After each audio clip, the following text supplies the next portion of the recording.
हे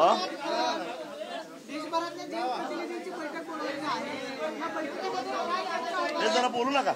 हा एक मिनिट साहेब त्यांचं मनोगत व्यक्त करतील. आज HND बोर्डिंग मध्ये देशभरातल्या वेगवेगळ्या क्षेत्रामध्ये काम करणाऱ्या ज्या वेगवेगळ्या संस्था आणि संघटना आहेत त्यांची आम्ही या ठिकाणी बैठक बोलवलेली आहे. याचं कारण हा मुद्दा केवळ एका HND जैन बोर्डिंगचा नाही आहे, तर अशा प्रकारे धर्मादाय ट्रस्ट ज्या आहेत त्या ट्रस्टच्या माध्यमातून वेगवेगळ्या संस्थांचं जे काम चालू आहे ते करत असताना जे विश्वस्त म्हणून काम करतात त्या विश्वस्तांनी आपल्याला असणाऱ्या अधिकाराचा गैरवापर करून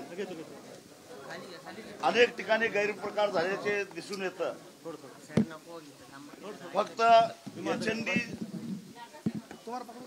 बोर्डिंगच्या माध्यमातून हे चव्हाट्यावर आलं एवढंच. सरकार आमची मागणी अशी आहे की सरकारने एक कडक कायदा करावा. जी काही देवस्थानं आहेत, सार्वजनिक न्यास आहेत, त्याच्यामध्ये जे विश्वस्त म्हणून काम करतात त्यांना त्या मालमत्तेचा विल्हेवाट लावायचा कितपत अधिकार ठेवायचा आणि त्याच्यावर योग्य त्या सक्षम प्राधिकरणाची परवानगी न घेता अशा प्रकारे जर व्यवहार व्हायला लागले तर देणगीदारांनी ज्या देणग्या दिलेल्या आहेत, भाविकांनी जी मदत केली आहे त्या मदतीतला अर्थ राहत नाही आणि त्यामुळं HNDचा व्यवहार तर आम्ही रद्द करायला भाग पाडूच.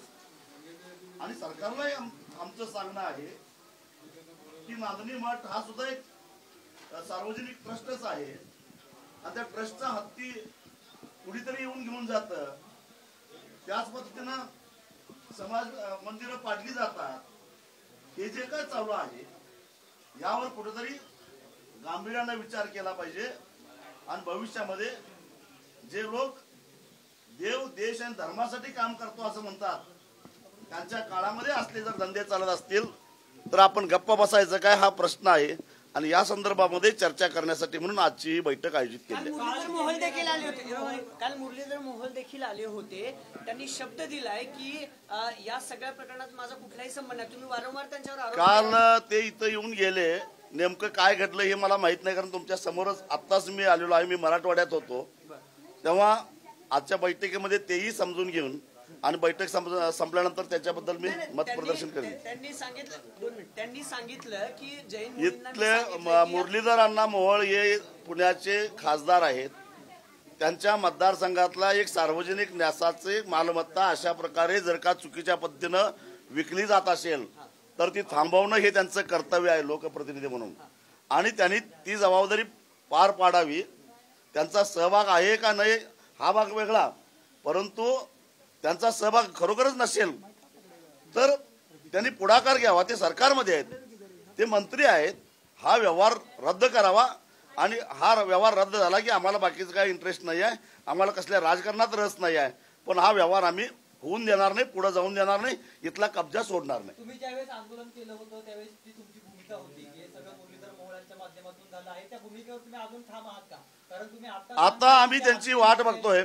ते स्वतःहून इथं आले याचा अर्थ ते 1 तारखेपर्यंत त्यांनी मुदत मागितल्या. 1 तारखेपर्यंत जर त्यांनी त्यांचा सरकारमध्ये असणारा त्यांचा जो काही वट आहे त्याचा वापर करून जर आमचा व्यवहार रद्द झाला तर त्यांच्याशी आमचं भांडण असायचं काही कारण नाही.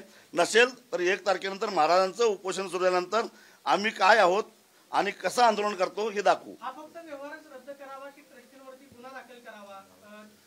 पहिल्यांदा इथं गेली 65 वर्षे शिकणाऱ्या बागडणाऱ्या विद्यार्थ्यांना त्यांची हक्काची जागा मिळवून देणं ही आमची पहिली प्रायोरिटी आहे. आणि त्यानंतर याला हा सगळा गैरप्रकार करायला जे कोणी कारणीभूत आहेत त्यांनाही आम्ही सोडणार नाही, त्यांच्यावर गुन्हे दाखल करावा यासाठी आग्रह धरणार. दुसरीकडे रवींद्र दंगेकर उद्यापासून बोर्डिंग हॉस्टेलच्या समोर आंदोलनाला बसते. जोपर्यंत मुरलीधर मोहोळ राजीनामा देत नाहीत किंवा याचा ट्रस्टचा व्यवहार जोपर्यंत रद्द होत नाही तोपर्यंत मी आंदोलन करणार असं ठाम मत त्यांनी मांडलं. त्यांची मागणी हीच आहे की व्यवहार रद्द झाला पाहिजे. आणि हे केवळ आमचंच नाही, साऱ्या पुणेकरांचं म्हणणं आहे आणि ते काय चुकीचं नाही आहे. व्यवहारात चुकीचा झालेला आहे, मग तो रद्द व्हावा म्हणून जर कोणी आंदोलन करत असेल तर त्याचं स्वागतच आहे. तुम्ही राजकारण करता आजकाल मुरलीधर म्हणाले राजकीय भाषा बोलतात, त्यांना त्यांचं राजकारण कारण मी आज जाऊन आलोय, जैन समाजाच्या कुठल्याही एका व्यक्तीने मला विरोध केला नाही, काही राजकारणी करतायत. त्याच लोकांनी माझ्याकडे नेतृत्व दिले,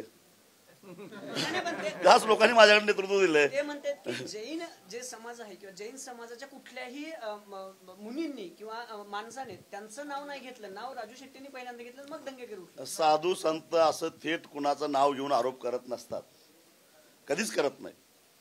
कारण जैन विचाराची ते परंपराच नाही आहे, लक्षात घ्या. आणि त्यामुळं त्यासाठी आमच्यासारखे लोक आहेत, आम्ही करू ते. फलटणचा एक विषय आहे, शेट्टी साहेब 2 मिनिट. फलटणच्या डॉक्टरांचा विषय आहे, तुम्ही त्यावरती बोललं पाहिजे, कारण एका साखर सम्राटाचं नाव त्याच्यात येते. पश्चिम महाराष्ट्रात गेल्या अनेक दिवसांपासून तुम्ही सध्या राज्यामध्ये कायदा आणि सुव्यवस्थेचं राज्य आहे. काय द्यायचं आणि मग सुव्यवस्था घ्यायचं यांचं राज्य आहे असं विचारण्याची वेळ आलेली आहे. कारण एक उच्च शिक्षित महिला डॉक्टर जर का सुरक्षित राहणार नसेल आणि ज्यांच्याकडे कायद्याचं रक्षण करण्यासाठी म्हणून वर्दी दिलेली आहे, ते वर्दीतले गुंड जर का बलात्कार करत असतील तर राज्याचे गृहमंत्री काय करत आहेत? आणि असे प्रकार आम्ही किती दिवस सहन करायचं? किंवा ह्या सगळ्या खाकी वर्दीतल्या गुंडांना एकदा सर्रास बलात्कार करण्याचे परवाने तरी देऊन टाका, असं माझं मुख्यमंत्र्यांना सांगणं आहे.